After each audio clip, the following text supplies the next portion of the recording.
Chapter 10. The artist was, as always, at work when the cards of Count Vronsky and Golenichev were brought to him. In the morning he had been working in his studio at his big picture. On getting home, he flew into a rage with his wife for not having managed to put off the landlady, who had been asking for money. "I've said it to you 20 times. Don't enter into details. You're fool enough at all times, and when you start explaining things in Italian, you're a fool 3 times as foolish," he said after a long dispute. "Don't let it run so long. It's not my fault.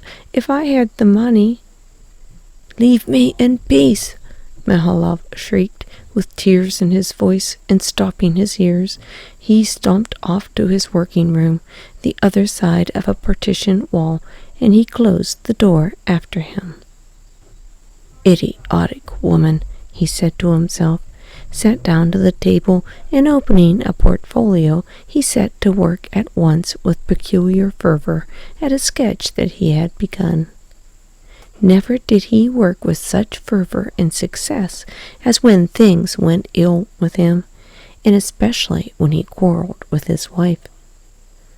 "Oh, forget them all," he thought as he went on working.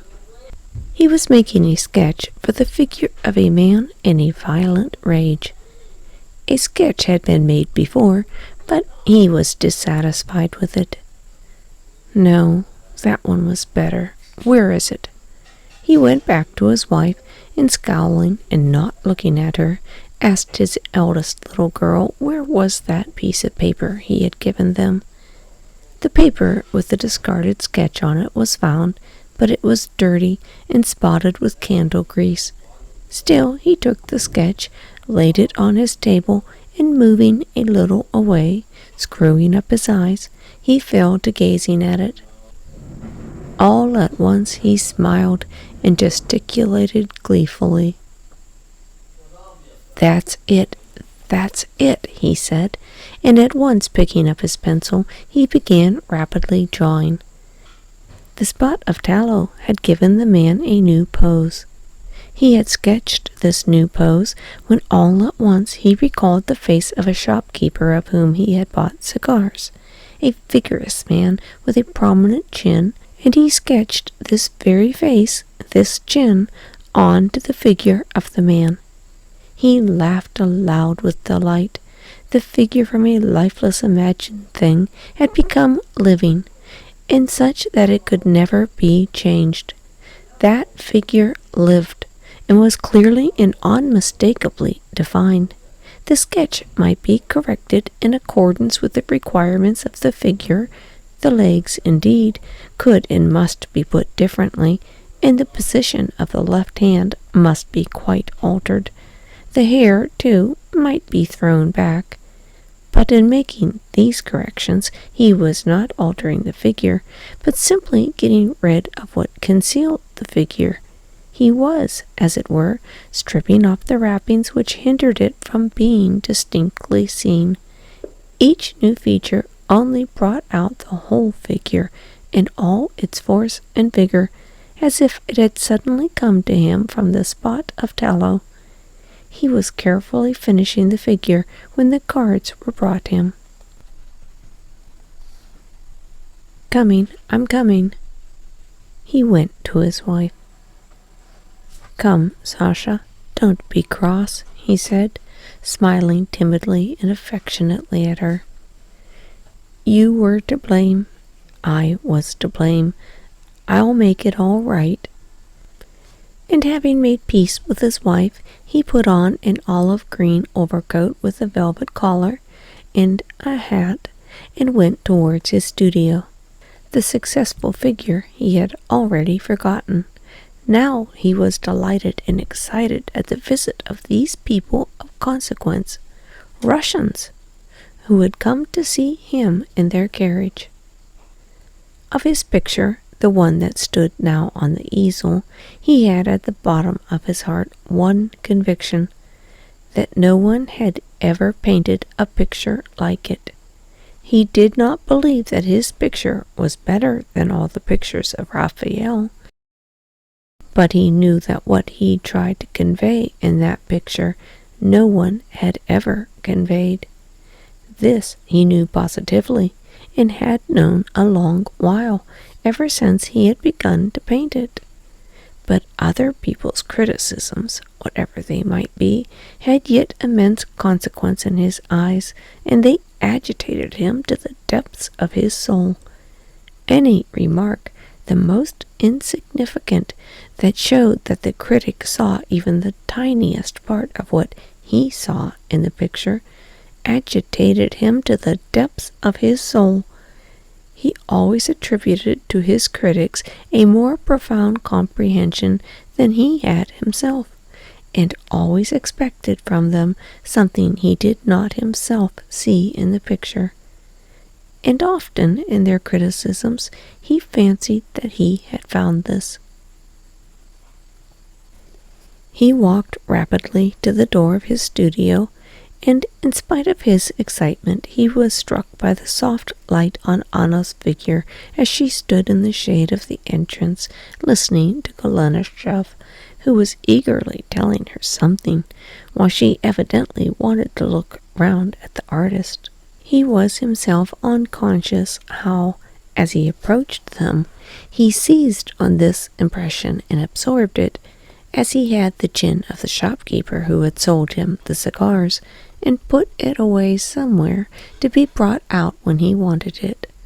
The visitors, not agreeably impressed beforehand by Golenishtchev's account of the artist, were still less so by his personal appearance.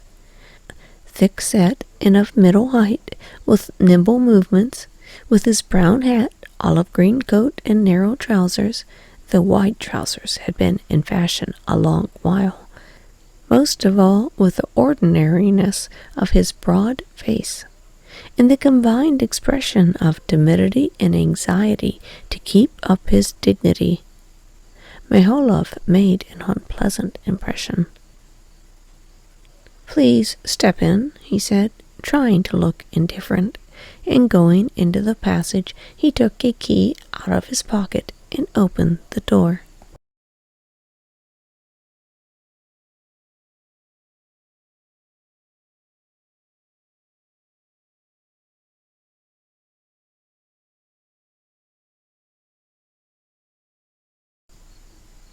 Chapter 11.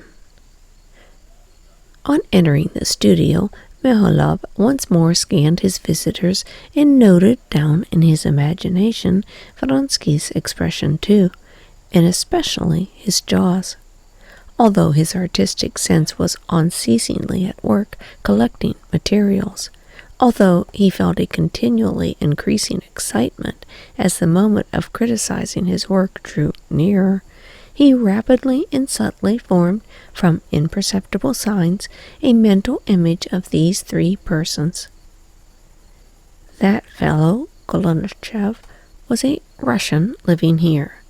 Mihailov did not remember his surname, nor where he had met him, nor what he had said to him.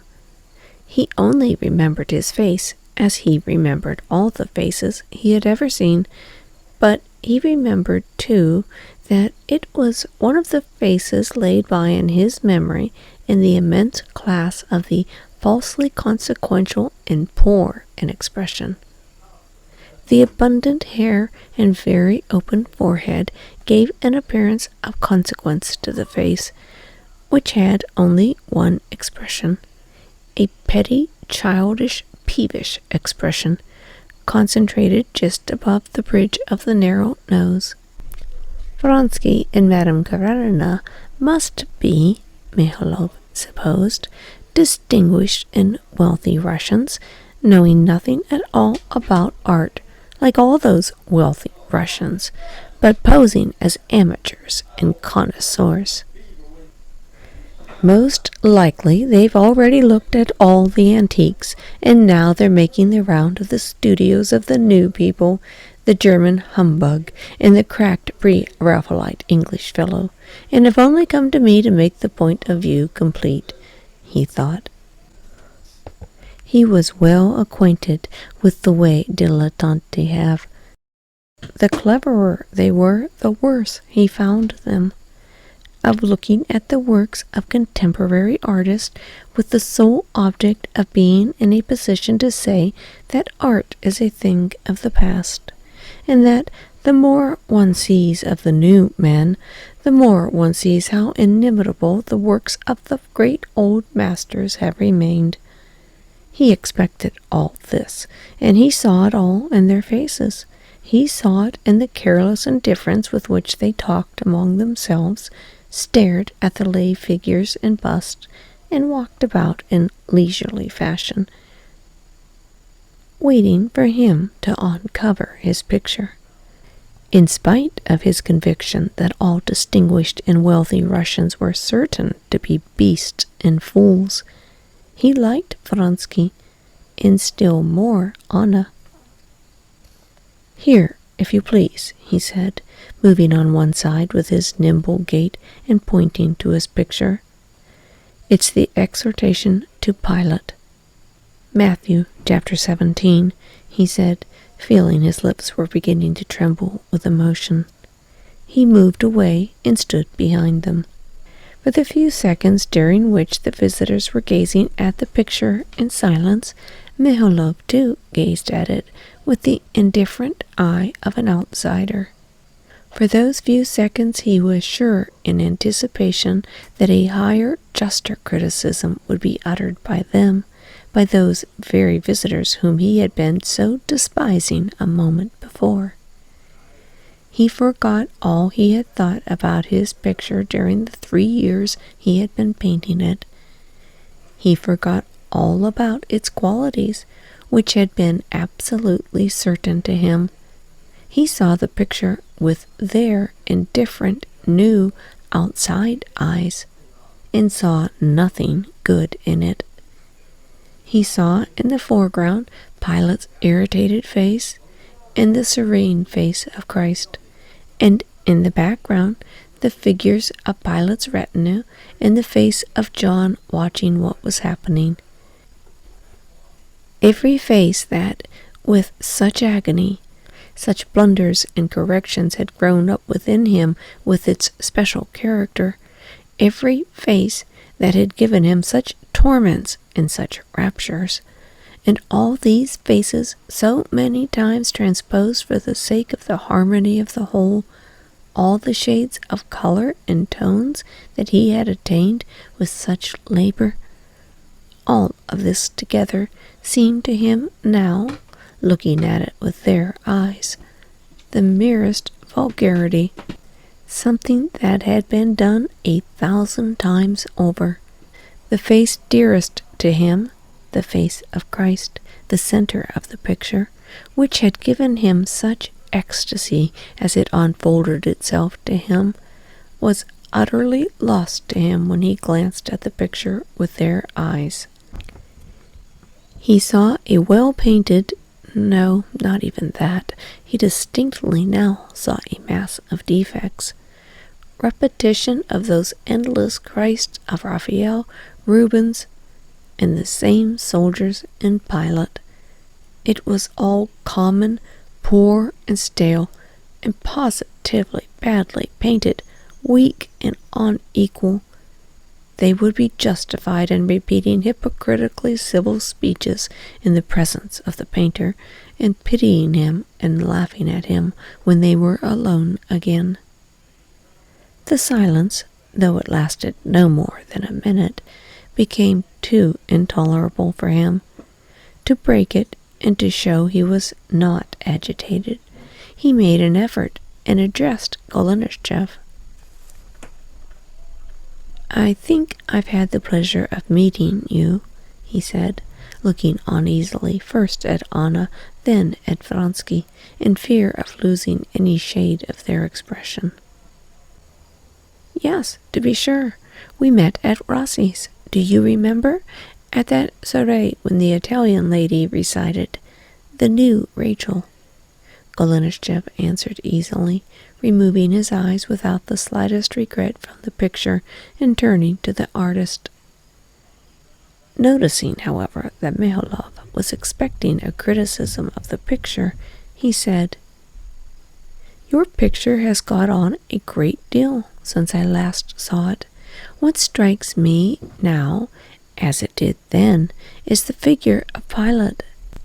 One so knows the man, a good-natured capital fellow, but an official through and through, who does not know what it is he's doing. But I fancy—" All Mihailov's mobile face beamed at once. His eyes sparkled. He tried to say something, but he could not speak for excitement, and pretended to be coughing. Low as was his opinion of Golenishtchev's capacity for understanding art, trifling as was the true remark on the fidelity of the expression of Pilate as an official, and offensive as might have seemed the utterance of so unimportant an observation, while nothing was said of more serious points, Mihailov was in an ecstasy of delight at this observation.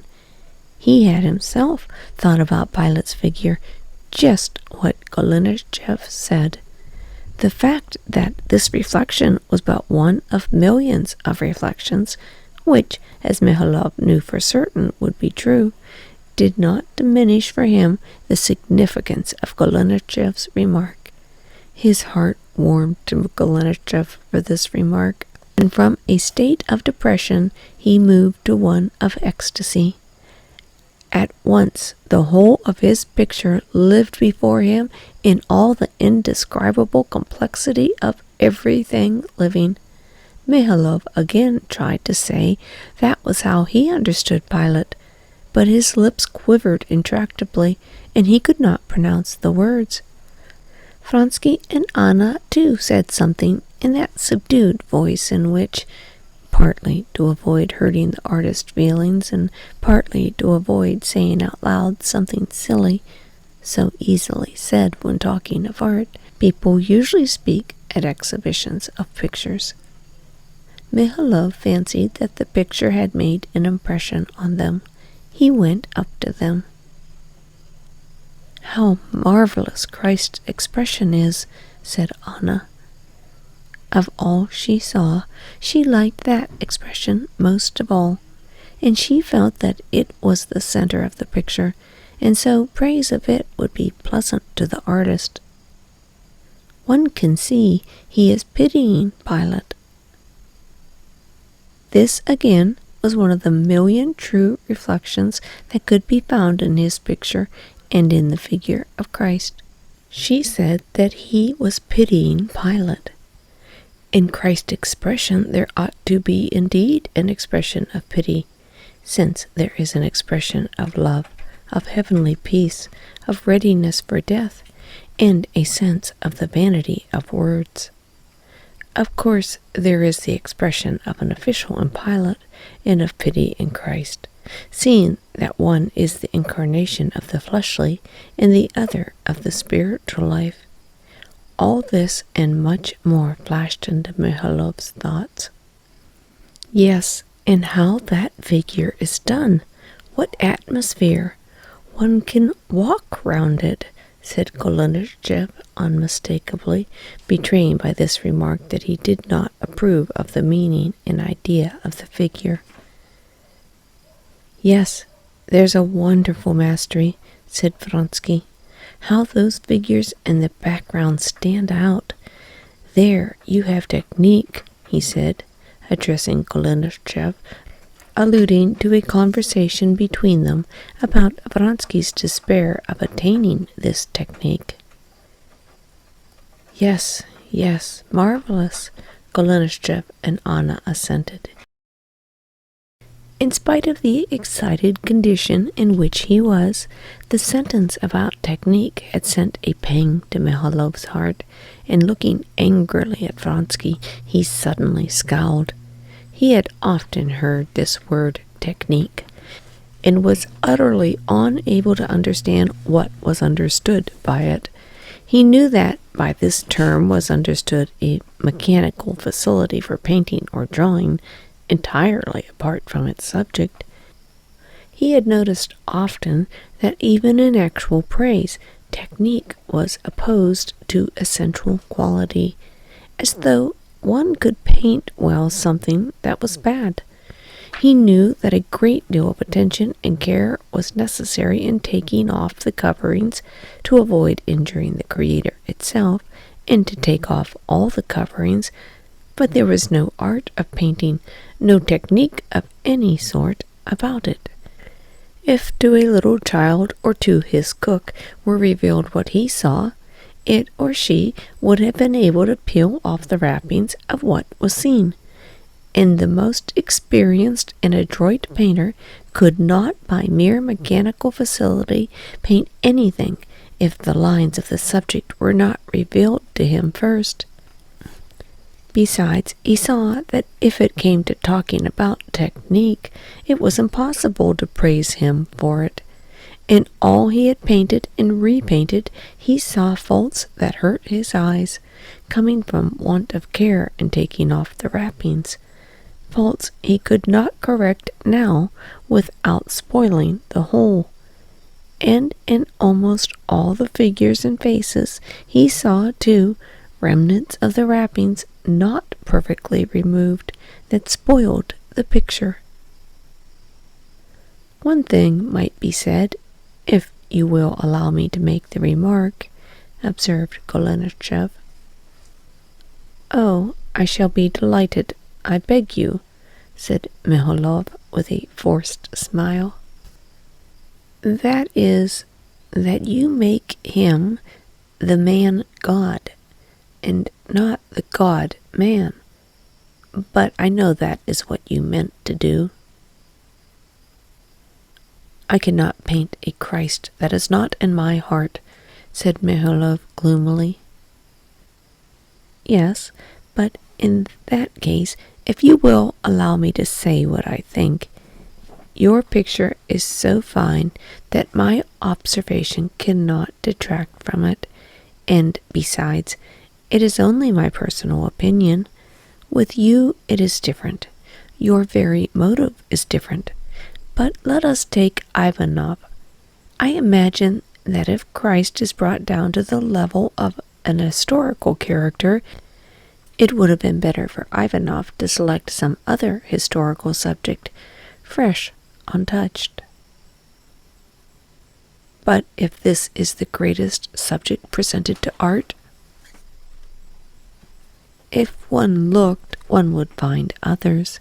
But the point is that art cannot suffer doubt and discussion, and before the picture of Ivanov, the question arises for the believer and the unbeliever alike. Is it God, or is it not God? And the unity of the impression is destroyed. Why so? I think that for educated people, said Mihailov, the question cannot exist. Golenishtchev did not agree with this, and confounded Mihailov by his support of his first idea of the unity of the impression being essential to art. Mihailov was greatly perturbed, but he could say nothing in defense of his own idea.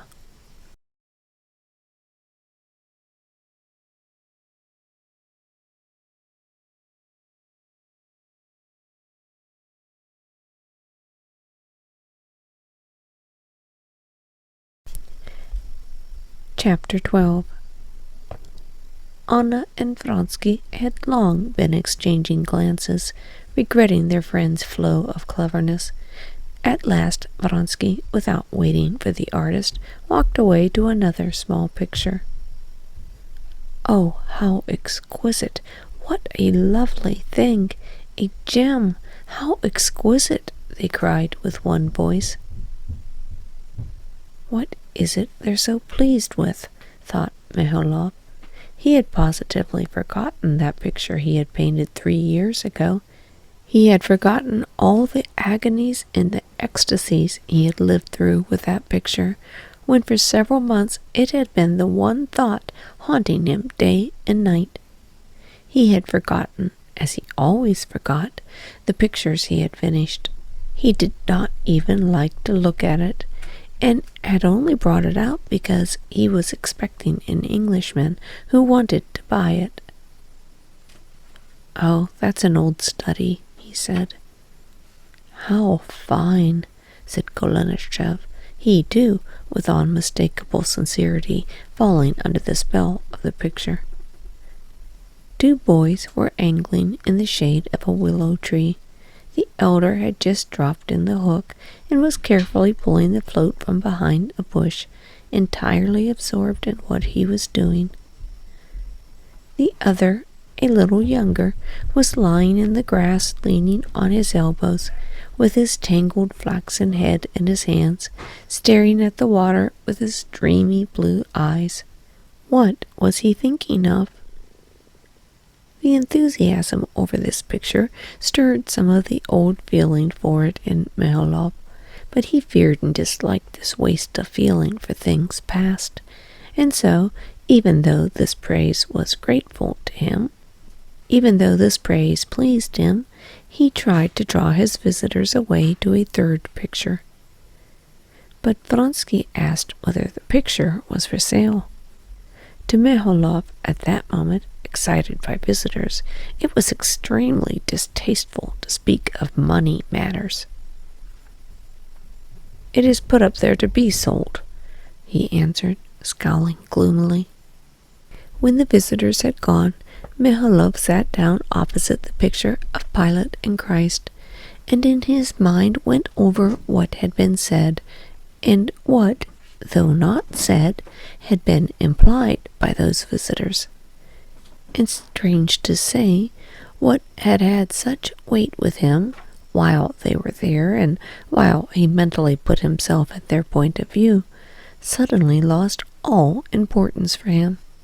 He began to look at his picture with all his own full artist vision, and was soon in that mood of conviction of the perfectibility and so of the significance of his picture, a conviction essential to the most intense fervor, excluding all other interests in which alone he could work. Christ's foreshortened leg was not right, though. He took his palette and began to work. As he corrected the leg, he looked continually at the figure of John in the background, which his visitors had not even noticed, but which he knew was beyond perfection. When he had finished the leg, he wanted to touch that figure, but he felt too much excited for it. He was equally unable to work when he was cold, and when he was too much affected and saw everything too much. There was only one stage in the transition from coldness to inspiration at which work was possible. Today he was too much agitated. He would have covered the picture, but he stopped, holding the cloth in his hand, and, smiling blissfully, gazed a long while at the figure of John. At last, as it were regretfully tearing himself away, he dropped the cloth, and exhausted but happy, went home. Vronsky, Anna, and Golenishtchev, on their way home, were particularly lively and cheerful. They talked of Mihailov and his pictures. The word talent, by which they meant an inborn, almost physical aptitude apart from brain and heart, and in which they tried to find an expression for all the artist had gained from life, recurred particularly often in their talk, as though it were necessary for them to sum up what they had no conception of, though they wanted to talk of it. They said that there was no denying his talent, but that his talent could not develop for want of education, the common defect of our Russian artist. But the picture of the boys had imprinted itself on their memories, and they were continually coming back to it. What an exquisite thing! How he has succeeded in it, and how simply! He doesn't even comprehend how good it is. Yes, I mustn't let it slip. I must buy it, said Vronsky.